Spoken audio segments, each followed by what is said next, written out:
ദൈവം വരുന്നതിൻ്റെ ഒന്നാമത്തെ അടയാളം, ദൈവത്തിൻ്റെ നമ്മുടെ ജീവിതത്തിലേക്കുള്ള വരവിൻ്റെ ഒന്നാമത്തെ അടയാളം ഹെസക്കിയേൽ പ്രവാചകൻ 36:26.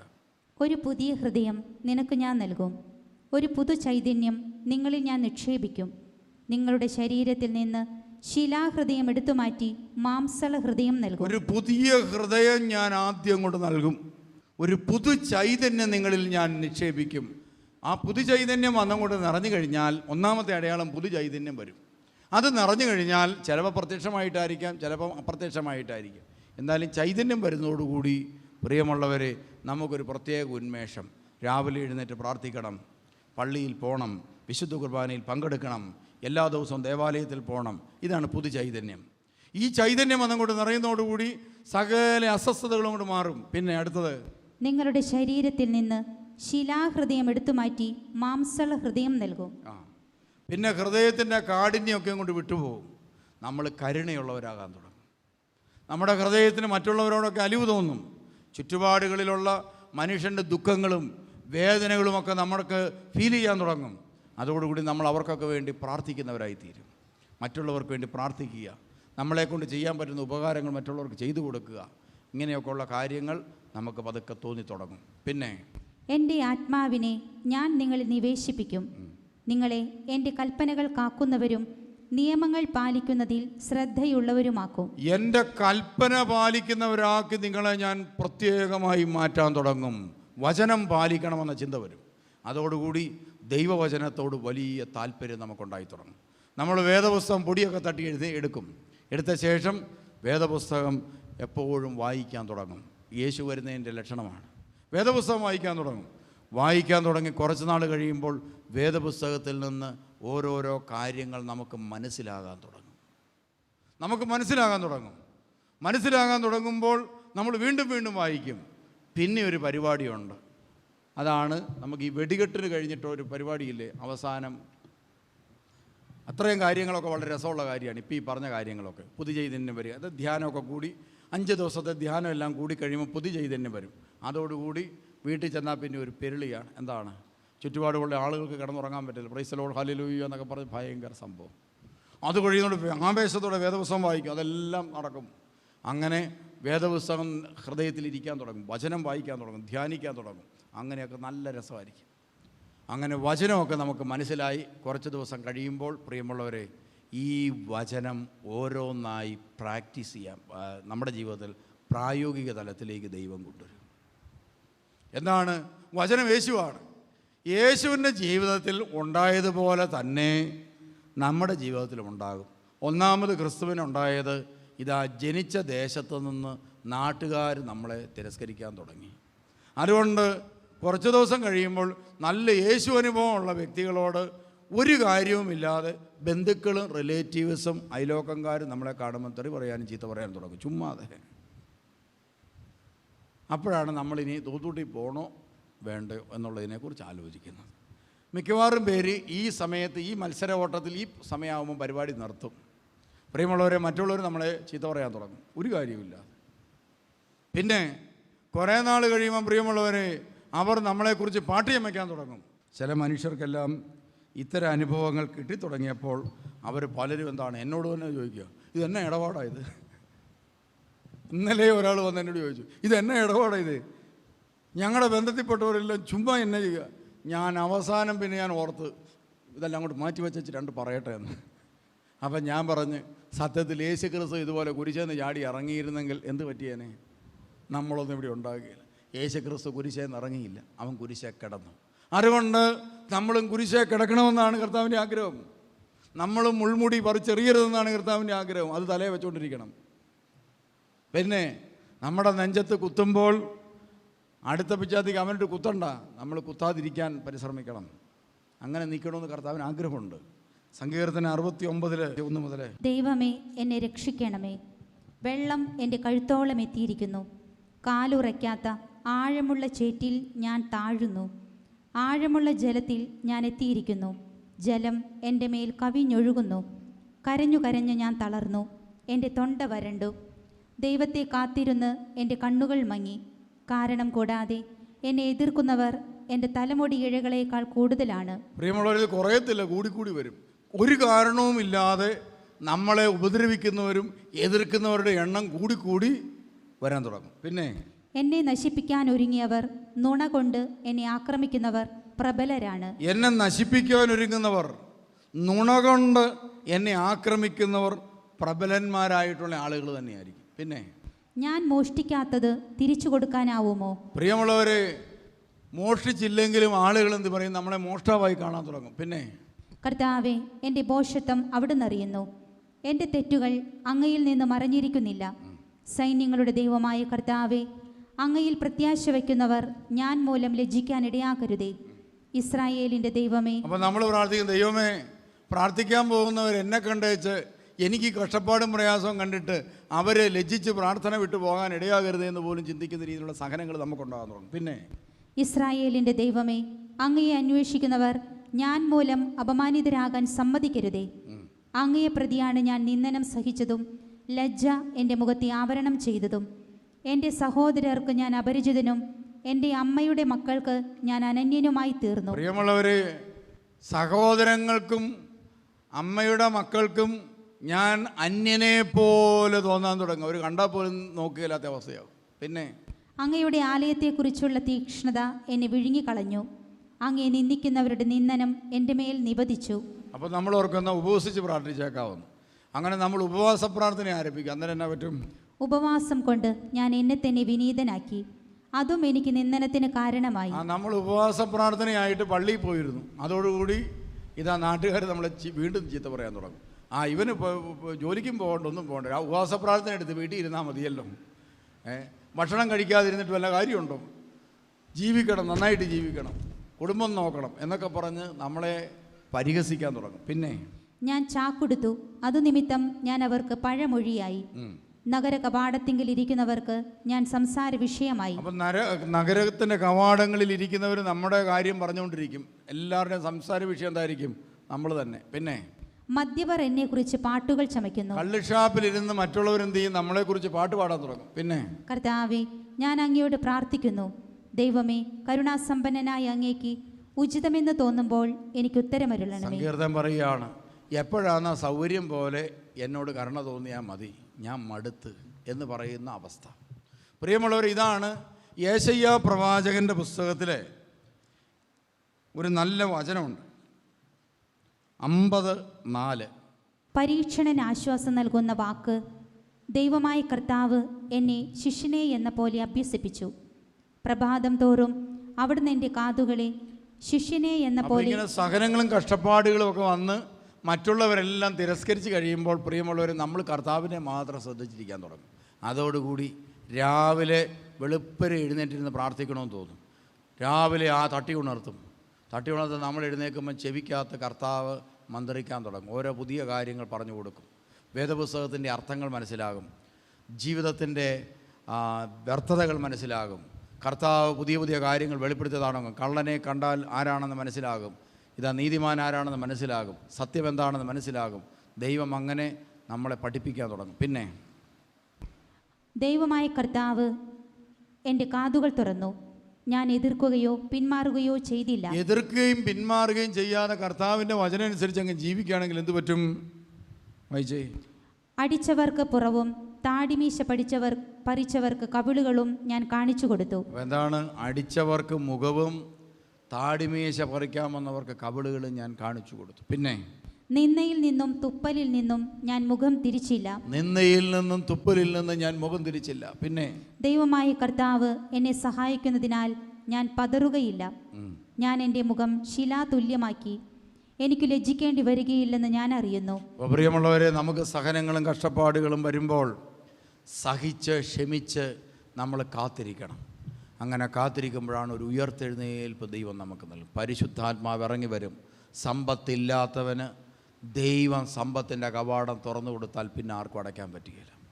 വിവരമില്ലാത്തവന് ദൈവം ജ്ഞാനം കൊടുത്താൽ ആ ജ്ഞാനിക്ക് മുമ്പിൽ പിന്നെ വേറൊരു ആൾക്കും പിടിച്ചു നിൽക്കാൻ പറ്റുകയില്ല. ദൈവം ഒരുവനെ പുണ്യവാനായി ഉയർത്തിയാൽ പിന്നെ ആ പുണ്യത്തിന് മുമ്പിൽ ഒരാൾക്കും പിടിച്ചു നിൽക്കാൻ പറ്റുക. ഞാൻ എപ്പോഴും ഓർക്കാറുണ്ട്, നമ്മുടെ ഈ പി.യു. തോമസാണ്. അദ്ദേഹം ഒരു അറ്റൻഡറായിട്ട് മെഡിക്കൽ കോളേജിൽ ശുശ്രൂഷ ആരംഭിച്ച ആൾ. പ്രിയമുള്ളവരെ, ആദ്യകാലങ്ങളിൽ അദ്ദേഹത്തെ ആളുകൾ നിന്ദിക്കുകയും പരിഹസിക്കുകയും ചെയ്തുകൊണ്ട് ചിലർ അദ്ദേഹത്തെ വിളിച്ചു ഭഗവാൻ തോമസ്. സ്വന്തം പോക്കറ്റിൽ കിടക്കുന്ന കാശ് കൊടുത്ത് ഇതാ സാധാരണക്കാരന് ഭക്ഷണം മേടിച്ചു കൊടുക്കുന്ന തോമസ്, ഇതാ ഭഗവാൻ തോമസ് എന്ന് പരിഹസിക്കപ്പെട്ടു. ക്രമേണ പ്രിയമുള്ളവരെ, ഇത് അവസാനം അനേകം രോഗികൾക്ക് ഭക്ഷണമായി അദ്ദേഹം മാറി, അനേകം പേർക്ക് താമസ സ്ഥലമായി മാറി. അങ്ങനെ ഏകദേശം 200-250 രോഗികളെ, മാനസിക രോഗികളുടെ പിതാവായി ദൈവം മാറ്റി. അവസാനം പ്രിയമുള്ള കേരള നിയമസഭയിൽ നിന്ന് ഒരു അറ്റൻഡർക്ക് വേണ്ടി അവിടെ ചർച്ചയുണ്ടായി. എന്നിട്ട് അവസാനം കേരള നിയമസഭയിലെടുത്ത തീരുമാനമാണ് 55 വയസ്സ് കഴിഞ്ഞ് റിട്ടയർഡ് ആകേണ്ട മനുഷ്യൻ 5 വർഷത്തേക്ക് കൂടി ഇതാ സർവീസ് നീട്ടിക്കൊടുക്കാനെടുത്ത തീരുമാനം ഉണ്ടോ? ഒരു സാധാരണ അറ്റൻഡർ പ്രിയമുള്ളവരെ സഭയിലും സഭയ്ക്ക് പുറത്തും സമൂഹത്തിലുമെല്ലാം ഒരുപോലെ ആദരിക്കപ്പെടുന്ന വ്യക്തിയായി മാറി. ഈ അടുത്ത കാലത്ത് വൈദികരുടെ ധ്യാനം നടക്കുന്ന സമയത്ത് പ്രിയമുള്ളവരെ, വൈദികർക്ക് വേണ്ടി ക്ലാസ് എടുക്കാൻ വന്നത്, നമുക്ക് അതിനകത്ത് ഡോക്ടറേറ്റ് ഉള്ളവർ വരെ ഉണ്ടായിരുന്നു, ഡബിൾ ഡോക്ടറേറ്റ് ഉള്ള അച്ഛന്മാർ വരെ ഉണ്ടായിരുന്നു. ക്ലാസ് എടുക്കാൻ വന്നതിൽ ഒരാൾ പി.യു. തോമസാണ്. പി.യു. തോമസിൻ്റെ വായിൽ നിന്ന് വന്ന വാക്കുകൾ കേട്ട് പ്രിയമുള്ളവർ, അത് കഴിഞ്ഞപ്പോൾ അച്ഛന്മാർ പറഞ്ഞു, ഞങ്ങളുടെ മനസ്സിനെ ഇതാ ഇദ്ദേഹത്തിൻ്റെ വാക്കുകൾ പിടിച്ചു കുലുക്കിയിരിക്കുന്നു. ഞങ്ങളുടെ മനസ്സുകളെ ഇതാ അനേകം പ്രസംഗങ്ങളും അനേകം പുസ്തകങ്ങളും വായിച്ച് ഞങ്ങളുടെ മനസ്സുകളെ പി.യു. തോമസ് എന്ന് പറയുന്ന സാധാരണ മനുഷ്യൻ്റെ ഒരു അറ്റൻഡറുടെ വാക്കുകൾ ഞങ്ങളുടെ ഹൃദയത്തെ പിടിച്ചു കുലുക്കിയിരിക്കുന്നു. അങ്ങനെ വൈദികരൊക്കെ ആഴമായി കുമ്പസാരിക്കാനിടയായി തീർന്നു. എന്താ അദ്ദേഹം പറഞ്ഞ്, എന്തെങ്കിലും ചെയ്യുക എന്നല്ല, നിങ്ങളെക്കൊണ്ടാകുന്നത്ര നിങ്ങൾ ഈ ഭൂമിയിൽ വെച്ച് ചെയ്യണം. അപ്പോഴാണ് അച്ഛന്മാർ പറഞ്ഞത്, സത്യത്തിൽ അദ്ദേഹത്തിൻ്റെ വാക്ക് കേട്ടപ്പോഴാണ് നമ്മളെക്കൊണ്ട് ചെയ്യാവുന്നതൊക്കെ നമ്മൾ ചെയ്യുന്നുണ്ട്. അദ്ദേഹം പറഞ്ഞു, അതുപോരാ, നിങ്ങളെക്കൊണ്ടാവുന്നത്ര നിങ്ങൾ ചെയ്യണം എന്ന് പറയാനിടയായിത്തീരും. പ്രിയമുള്ളവരെ, അവിടെ ഇരുന്ന വൈദികരുടെ എല്ലാം കണ്ണു നിറഞ്ഞു. അദ്ദേഹത്തിൻ്റെ പ്രവൃത്തികൾ കേട്ട് കഴിഞ്ഞപ്പോൾ പ്രിയമുള്ളവരെ, അവിടെ ഇരുന്ന വൈദികരുടെ കണ്ണു നിറഞ്ഞു. അവരൊക്കെ ഇങ്ങനെ പറയാൻ തുടങ്ങി, സത്യത്തിൽ ഒരു കാലയളവിൽ നമുക്കിതിനേക്കാൾ എത്രയോ വലുത് ചെയ്യാമായിരുന്നു, എത്രയോ വലുത് നമുക്ക് ചെയ്യാമായിരുന്നു എന്ന് പ്രിയമുള്ളവർ പലരും പറയാൻ തുടങ്ങി. ഞാൻ ഈ ചെറുപ്പകാലങ്ങളിലെല്ലാം ഇതാ നല്ല പ്രായത്തിലൊക്കെ പി.യു. തോമസ് സാറിൻ്റെ സ്ഥാപനം സന്ദർശിക്കുവാൻ. അന്ന് ഇന്നുള്ള ഒരു പ്രതാപവുമില്ല. മെഡിക്കൽ കോളേജിൻ്റെ താഴെ ഒരു കൊച്ചു വീടെടുത്ത് അതിലെ കൊച്ചു മുറികളിൽ മാനസിക രോഗികളെ പൂട്ടിയിട്ടുകൊണ്ട് ആരംഭിച്ചൊരു പ്രസ്ഥാനം. ആ കാലഘട്ടങ്ങളിൽ ഞാൻ അവിടുത്തെ ഒരു സന്ദർശകനായിരുന്നു, നിത്യസന്ദർശകനായിരുന്നു. പ്രിയമുള്ളവർ, ആ പ്രചോദനം എൻ്റെ മനസ്സിൽ കടന്നതുകൊണ്ടാണ് നമ്മളിപ്പോൾ ഇവിടെ ഒരു ധ്യാന കേന്ദ്രമൊക്കെ വളരുന്നതിൻ്റെ കൂട്ടത്തിൽ നമ്മളൊരു പെയിൻ ആൻഡ് പാലിയേറ്റീവ് സെൻറ്റർ കൂടെ തുടങ്ങാൻ ഇടയായി തീർന്നത്. അതിനുള്ള ധൈര്യമുണ്ടായത് സത്യത്തിൽ പി.യു. തോമസ് എന്ന് പറയുന്ന ഒരു മനുഷ്യൻ്റെ ഈ ധീരമായ കാൽവെപ്പ് കൊണ്ടാണ് എനിക്കും ഇതുപോലൊരു സ്ഥാപനം തുടങ്ങാനായിട്ടിടയായി തീർന്നു. ഓർക്കണം, ഒരു സാധാരണ അറ്റൻഡറായ ഒരു മനുഷ്യന് ഇതാ എത്രയോ മനുഷ്യ മനസ്സുകളിലാണ് സ്വാധീനം ചെലുത്താൻ സാധിക്കുന്നത്. അതുകൊണ്ടാണ് ഞാൻ പറഞ്ഞത്, വിശ്വസിക്കുന്നവൻ്റെ ഹൃദയത്തിൽ നിന്ന് ജീവൻ്റെ ജലത്തിൻ്റെ അരുവികൾ ഒഴുകും. ഇതാ ഒരു മനുഷ്യനെ ദൈവത്തിൻ്റെ തിരുവചനങ്ങൾ പാലിച്ചപ്പോൾ ദൈവം എടുത്ത് ഉപയോഗിക്കുകയും ഉയർത്തുകയും ചെയ്യുന്നു. ഇതുപോലെ നമ്മളെ ഓരോരുത്തരെയും ദൈവം ഉപയോഗിക്കാൻ ആഗ്രഹിക്കുന്നുണ്ട്. കുട്ടായി എന്നൊരു മനുഷ്യൻ തോട്ടക്കാടനായിരുന്നു. തോട്ടക്കാട് കുട്ടായി എന്ന മനുഷ്യൻ്റെ പ്രത്യേകത, അദ്ദേഹത്തിന് വിദ്യാഭ്യാസമേ ഇല്ല, എഴുത്തും വായന അറിയാൻ മേല. അതോടൊപ്പം അദ്ദേഹത്തിൻ്റെ പ്രത്യേകത മക്കളില്ല എന്നുള്ളതായിരുന്നു. രണ്ടാമത്തെ പ്രത്യേകത, മക്കളില്ലാതെ എന്നും ധ്യാന ഗുരുക്കന്മാരുടെ മുമ്പിൽ പോയി പ്രാർത്ഥനയാണ്. പ്രാർത്ഥിച്ചിട്ട് പറയും, നിനക്ക് കൊച്ചുണ്ടാവും എന്നെല്ലാം പറഞ്ഞ് അവസാനം കൊച്ചൊന്നും ഉണ്ടായില്ല. ഒരു ദിവസം ഇതാ വികാരി അച്ഛൻ വിളിച്ച് പറഞ്ഞു, എടാ നീ ഇവിടം വരെ ഒന്ന് വരണമെന്ന് പറഞ്ഞു. അങ്ങനെ അവിടെ കയറി ചെന്ന് കഴിഞ്ഞപ്പോൾ അവിടെ ഒരു മാനസിക രോഗി കയറി വന്നിരിപ്പുണ്ട്. ആ മാനസിക രോഗിയായ മനുഷ്യനെ പിടിച്ച് കുട്ടായിക്ക് കൊടുത്തിട്ട് പറഞ്ഞ്, നിനക്ക് കൊച്ചില്ലെന്ന് പറഞ്ഞില്ല, കർത്താവിതാ നിനക്കൊരു കൊച്ചിനെ തരുന്നെന്ന് പറഞ്ഞുകൊണ്ട് ഈ മാനസിക രോഗിയെ കൊടുത്തു. അങ്ങനെ കുട്ടായി എന്ന് പറയുന്ന മനുഷ്യൻ ഇതാ പ്രിയമുള്ളവരെ ആ മാനസിക രോഗിയെ സ്വന്തം കുഞ്ഞിനെ പോലെ വീട്ടിൽ കൊണ്ട് വളർത്തി, ഭാര്യയോട് ചേർന്ന്. അങ്ങനെ ഇരിക്കുമ്പോഴാണ് ഇവിടെ ഒരു മാനസിക രോഗി ഉണ്ടായിരുന്നു, രാധാകൃഷ്ണൻ എന്ന് പറയും. രാധാകൃഷ്ണൻ എന്ന് പറയുന്ന മാനസിക രോഗിയുടെ പ്രത്യേകത, ഞാനിവിടെ വരുന്ന കാലത്ത് പുള്ളിക്കാരൻ എന്ത് ചെയ്യും, രാത്രിയിലൊക്കെ വന്ന് വീടിൻ്റെ കൊട്ടിയിട്ട് പോകും. തുറക്കുമ്പം പുള്ളിക്കാരനൊരു കൊടും തലയെ വെച്ചുകൊണ്ട് ഇങ്ങനെ നിൽക്കും. അതാണ് പുള്ളിയുടെ പ്രത്യേകത. പല വീടിനെയും വാതിൽക്ക് വന്ന് മുട്ടും, പെട്ടെന്ന് തുറന്നു കഴിയുമ്പോൾ പേടിച്ചു പോകും. അതാണ് രാധാകൃഷ്ണൻ ആളുകളെ പേടിപ്പിക്കും, പക്ഷേ അദ്ദേഹം ആരും ഉപദ്രവിക്കാറില്ല. അപ്പോൾ ഇവിടെയും വരാറുണ്ട് ഇടയ്ക്കിടയ്ക്ക്. ഒരു ദിവസം ഞാൻ നോക്കുമ്പോൾ ഇവിടെ വന്ന് കൂട്ടി, ഞാൻ ഇറങ്ങി ചെല്ലുമ്പോൾ കൊടും തലയെ വെച്ചുകൊണ്ട് ഇങ്ങനെ നിൽപ്പുണ്ട്. അതിനുശേഷം ഒരു ദിവസം ആൾ വന്ന് പറഞ്ഞ്, ഇതാ കുരിശും തൊട്ടിക്കകത്ത് ഗീവറീസത ഇരിക്കുന്ന പോലെ പുള്ളി അതിനകത്ത് കയറിയിരിക്കുക. പിള്ളേർ പ്രാർത്ഥിക്കാൻ വന്നിട്ട് കുരിശും തൊട്ടി കയറ്റുന്നില്ല. അപ്പം ഞാനിവിടുന്ന് അങ്ങോട്ട് ചെന്ന്, കുറച്ച് പേരെയും കൂട്ടി അങ്ങോട്ട് ചെന്ന് കഴിഞ്ഞപ്പോൾ പുള്ളി ഓടി രക്ഷപ്പെട്ടു. ഞാൻ പറഞ്ഞു ഓടിച്ചിട്ട് പിടിക്കാൻ പറഞ്ഞു.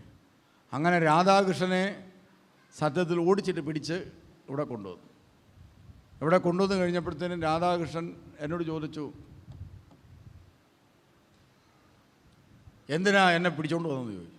യുവന്മാരെല്ലാം കൂടെ എന്നെ എന്തിനാ പിടിച്ച് കെട്ടിക്കൊണ്ട് വന്നു? ഞാൻ പറഞ്ഞ് രാധാകൃഷ്ണനെ ഞങ്ങളെല്ലാം കൂടെ കുളിപ്പിക്കാൻ പോകാമെന്ന്. എന്നാൽ പിന്നെ അത് പറയണ്ടായിരുന്നു, എനിക്ക് പോരുകയില്ലായിരുന്നു എന്ന് പറഞ്ഞ് കസേരയിലിരുന്ന് തന്നു. കുളിപ്പിച്ച് റെഡിയാക്കി മുടിയെല്ലാം വെട്ടിച്ച് നല്ല ഡ്രസ്സൊക്കെ ഇടിയിച്ച് ഓട്ടോറിക്ഷയെ കയറ്റി നേരെ കുട്ടായിയുടെ വീട്ടിൽ കൊണ്ടുവന്നു. കുട്ടായിയുടെ വീട്ടിൽ കൊണ്ടുവന്ന് കഴിഞ്ഞ് ഞങ്ങളിവിടെ കുട്ടായിക്ക് ഇയാളെ കൊടുത്തപ്പോൾ കുട്ടായി സ്വീകരിച്ച ശേഷം അദ്ദേഹം ഒരു കഥ പറഞ്ഞു. അവിടെ ഉണ്ടായ ഒരു സംഭവം, അത് പറയാൻ ഞാൻ ഇത്രയും പറഞ്ഞു. രാധാകൃഷ്ണനെ അവിടെ കൊണ്ട് അഡ്മിറ്റാക്കി. അന്നപ്പോൾ കുട്ടായി ഒരു കഥ പറഞ്ഞു.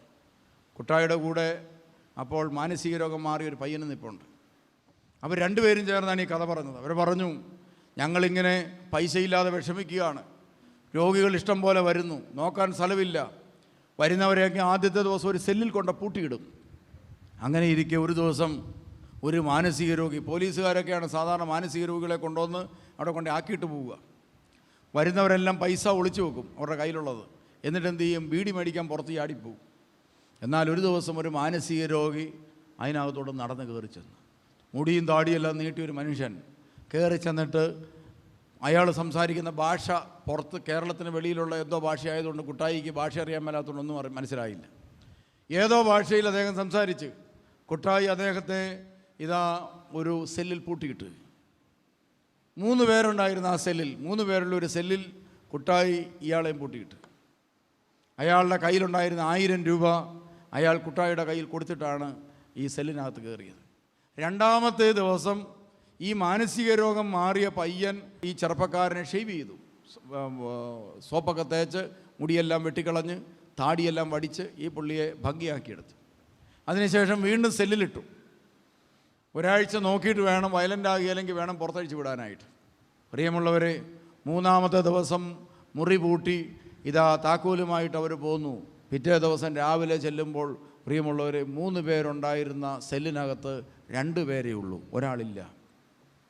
അവർ ചുറ്റും നടന്ന് നോക്കിയിട്ട് അകമെല്ലാം പൂട്ടിയിട്ടിരിക്കുകയാണ്. പക്ഷേ ഈ 3-ാമത്തെ ആളെ കാണാൻ സാധിക്കുന്നില്ല. കുട്ടായി ഓടി നേരെ പള്ളിയിൽ ചെന്നു അച്ഛനോട് പറഞ്ഞു, അച്ഛാ, കഴിഞ്ഞ ദിവസം വന്ന താടിക്കാരൻ ഇതാ ഇപ്പം മുറിക്കാത്തില്ല, മുറി പുറത്തുനിന്ന് പൂട്ടിക്കിടക്കുന്നു, ഈ പുള്ളിയെ കാണാനില്ല, എതിലെയാണ് ചാടിപ്പോയത് നമുക്ക് നോക്കിയിട്ട് മനസ്സിലാകുന്നുമില്ല. അച്ഛൻ ഓടി ഇവിടെ വന്നു. അച്ഛനിതിനെല്ലാം വട്ടം നടന്ന് നോക്കിയ ശേഷം ഇയാളുടെ ലക്ഷണങ്ങളെല്ലാം ചോദിച്ചു.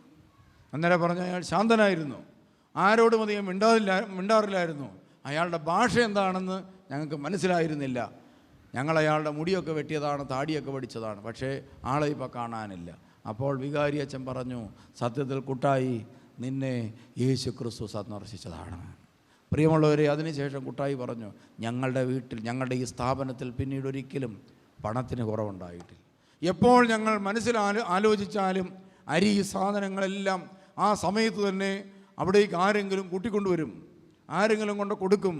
അങ്ങനെ ഞങ്ങളുടെ സ്ഥാപനം ഈ മനുഷ്യൻ്റെ വരവോടുകൂടി അപ്രത്യക്ഷമാകലോടും കൂടി അനുഗ്രഹിക്കപ്പെടാൻ തുടങ്ങി. പ്രിയമുള്ളവരെ, ഓർക്കുക, കുട്ടായി എന്ന വിദ്യാഭ്യാസമില്ലാത്ത ഒരു സാധാരണ മനുഷ്യൻ്റെ ജീവിതത്തെ, എഴുത്തുവായന അറിയാൻ മേലാത്തൊരു മനുഷ്യൻ്റെ ജീവിതത്തെ ഇതാ ദൈവം ഉയർത്തി അതൊരു വലിയ പ്രസ്ഥാനമാക്കി മാറ്റിയെങ്കിൽ, നമുക്ക് വിദ്യാഭ്യാസമുണ്ട്, പണമുണ്ട്, അറിവുണ്ട്, ബുദ്ധിയുണ്ട്, ജ്ഞാനമുണ്ട്, കർത്താവിൻ്റെ കയ്യിൽ ഏൽപ്പിച്ചു കൊടുത്താൽ എന്തുമാത്രം നമ്മൾ വളരേണ്ടതാണ്. സത്യത്തിൽ നമ്മളിലൊന്നും ദൈവസ്നേഹം ഇല്ല പ്രിയമുള്ളവരെ. നമുക്ക് ഏതാണ്ട് ഒരു ഇച്ചിരി സ്നേഹം എങ്ങാണ്ടെന്ന് കിട്ടിയിട്ടുണ്ട്, ഒരു തരി സ്നേഹം. അത് വെച്ചൊക്കെ നമുക്ക് ഇത്രയൊക്കെ ചെയ്യാൻ പറ്റിയിട്ടുണ്ട്. നമുക്കറിയാം സ്നേഹത്തിൻ്റെ ഡെഫിനിഷൻ എന്താണെന്ന് ബൈബിളിൽ പറഞ്ഞിട്ടില്ലേ? എന്നാ ഡെഫിനിഷൻ? 1 കൊരിന്ത്യർ 13:4 മുതലുള്ള വചനം വായിച്ചേ. നമുക്കറിയാം ഇതാ ദൈവം സ്നേഹമാണ്. ഈ സ്നേഹത്തിൻ്റെ ഒരിറ്റ് നമ്മുടെ ജീവിതത്തിൽ വീണതുകൊണ്ടാണ് നമ്മളിപ്പോൾ ഈ പള്ളിയിലിരിക്കുന്നത്. ഈ സ്നേഹം നമ്മളിൽ യഥാർത്ഥമായിട്ടുണ്ട്, എന്തൊക്കെ നടക്കും?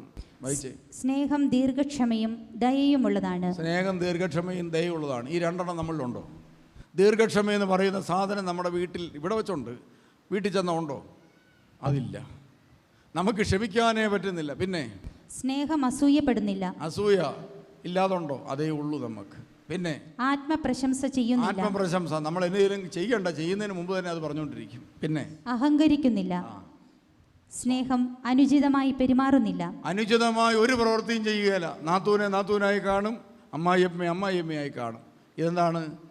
നമ്മളെല്ലാം അനുചിതമായ പ്രവൃത്തി, ഉചിതമല്ലാത്ത കാര്യങ്ങൾ നമ്മൾ ചെയ്യുന്നു. സത്യത്തിൽ നമ്മളിൽ സ്നേഹമില്ലെന്ന് നമുക്കറിയാം. എന്നാലും നമുക്ക് എവിടുന്നോ വീണ് കിട്ടിയിരിക്കുന്ന ശകലം ഇറ്റ് സ്നേഹം കൊണ്ട് നമുക്ക് ഇത്രയൊക്കെ ചെയ്യാൻ പറ്റുന്നുണ്ടെങ്കിൽ, യഥാർത്ഥ ദൈവസ്നേഹം കൊണ്ട് നമ്മൾ നിറഞ്ഞാൽ ഭൂമിയെ പിടിച്ച് കുലുക്കാൻ നമ്മളെ കൊണ്ടാവില്ലേ? നമുക്ക് കിട്ടിയിരിക്കുന്ന അറിവും വിദ്യാഭ്യാസമൊക്കെ വെച്ച് അതുകൊണ്ട് നമുക്ക് ദൈവസ്നേഹത്താൽ പ്രചോദിതമാകാം. തിടുക്കം കൂട്ടണ്ട, വേഗം ഓടുകയും വേണ്ട. കർത്താവ് നമ്മുടെ മുമ്പിൽ നടക്കട്ടെ, പിൻകാവൽക്കാരനായി ദൈവം നിൽക്കട്ടെ.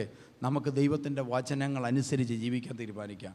കർത്താവിന് ബൈബിൾ തുറക്കുക, സുവിശേഷം വായിച്ചു തുടങ്ങുക, യേശുവിൻ്റെ മനസ്സിനോട് ഐക്യപ്പെടുവാൻ ജീവിതത്തെ ക്രമേണ ക്രമീകരിച്ച് തുടങ്ങുക. പ്രിയമുള്ളവരെ, ദൈവം നമ്മുടെ ജീവിതത്തിലേക്ക് ഇറങ്ങി വരും, ഇറങ്ങി വന്ന് നമ്മളെ സ്പർശിക്കും. അത്ഭുതകരമായി നമ്മളെ പിന്നീട് വഴി നടത്താൻ തുടങ്ങും. അബ്രഹാമിനെ നയിച്ചതുപോലെ, അബ്രഹാമിന് ദൈവം കൊടുത്ത അനുഗ്രഹം പോലെ തന്നെ ദൈവം വാഗ്ദാനം ചെയ്തിട്ടുണ്ടെങ്കിൽ അനുഗ്രഹം വരും. പ്രിയമുള്ളവരെ, ഞാൻ ഇതാ വാളാടി പള്ളിയിൽ ചെന്ന് താമസമുറപ്പിച്ച് കുറേ കാലം കഴിഞ്ഞപ്പോഴത്തേന് അറിയാതെ ഒരു കാറ് മേടിക്കേണ്ടി വന്നു. മേടിച്ച കാറ് വെള്ളക്കാറായിരുന്നു. അപ്പോഴാണ് എനിക്ക് മനസ്സിലായത് കർത്താവ് വാഗ്ദാനങ്ങളിൽ വിശ്വസ്തനാണ്. കർത്താവ് പറഞ്ഞു, അതൊക്കെ ഞാനങ്ങ് മറന്ന്, വെള്ളക്കാറ് കിട്ടുകയില്ലെന്ന് മനസ്സിലായി, അതെല്ലാം കൈവിട്ടതാണ്. അവസാനം ബിനോയച്ചൻ ഒരു വണ്ടി മേടിച്ചുകൊണ്ട് വന്നു, ഒരു പഴഞ്ചൻ വണ്ടി. അതും മേടിച്ചുകൊണ്ട് വന്നപ്പം ആ വണ്ടി വെള്ളവണ്ടിയാണ്. ഈ വെള്ളക്കാറ് കണ്ടപ്പോഴാണ് എൻ്റെ മനസ്സിൽ ഓർമ്മ വന്നത്, പണ്ട് കാലത്ത് കർത്താവ് പയ്യനായിട്ട് നടന്ന കാലത്ത് കർത്താവ് നൽകിയ സന്ദേശമാണ്, നിനക്കെന്ത് ചെയ്യും, ഒരു വെള്ളക്കാറ് തന്നെ തരും. അത് പൂർത്തിയായി. അതിനുശേഷം പ്രിയമുള്ളവരെ, ഞാനൊരു ധ്യാന കേന്ദ്രത്തിൽ ചെന്നപ്പോൾ അവിടുന്ന് എനിക്ക് കിട്ടിയ സന്ദേശമാണ്, 2003 താമസിച്ചുള്ള ധ്യാനം നടക്കുന്ന ഒരു ശുശ്രൂഷ നിങ്ങൾക്ക് തുടങ്ങാൻ സാധിക്കുമെന്ന്. കറക്റ്റ് 2003 ഞാൻ തൂത്തുട്ടിയിൽ വന്നു. ഇവിടെ ധ്യാനം പറയുന്നത് 95-ലാണ്. 95 കർത്താവ് നൽകിയ സന്ദേശമാണ്, 2003 യാക്കോബായ സുറിയാനി സഭയുടെ നവീകരണത്തിന് വേണ്ടി ഒരു ധ്യാന കേന്ദ്രം സ്ഥാപിക്കാൻ നിങ്ങൾക്ക് ദൈവം കൃപ നൽകുമെന്ന് ഞങ്ങൾ കുറച്ച് പിള്ളേർ കൂടിയിരുന്ന് പ്രാർത്ഥിക്കുന്ന സമയത്ത് ഇതാ അവിടെ പ്രാർത്ഥിച്ച വ്യക്തി നൽകിയ സന്ദേശമാണ്. അത് അക്ഷരാർത്ഥത്തിൽ നിറവേറി, അക്ഷരാർത്ഥത്തിൽ നടന്നു. 2003 ധ്യാന കേന്ദ്രം നമുക്ക് സ്ഥാപിക്കാൻ പറ്റി. അതുപോലെ ദൈവം എന്തെങ്കിലും വാഗ്ദാനം നമുക്ക് നൽകിയാൽ ആ വാഗ്ദാനങ്ങളെല്ലാം നിറവേറും.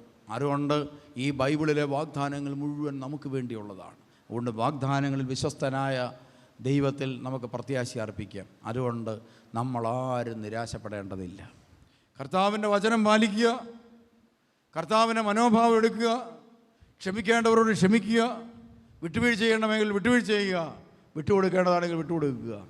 പ്രിയമുള്ളവരെ, ദൈവം നമുക്ക് വേണ്ടി കരുതുന്നവനായി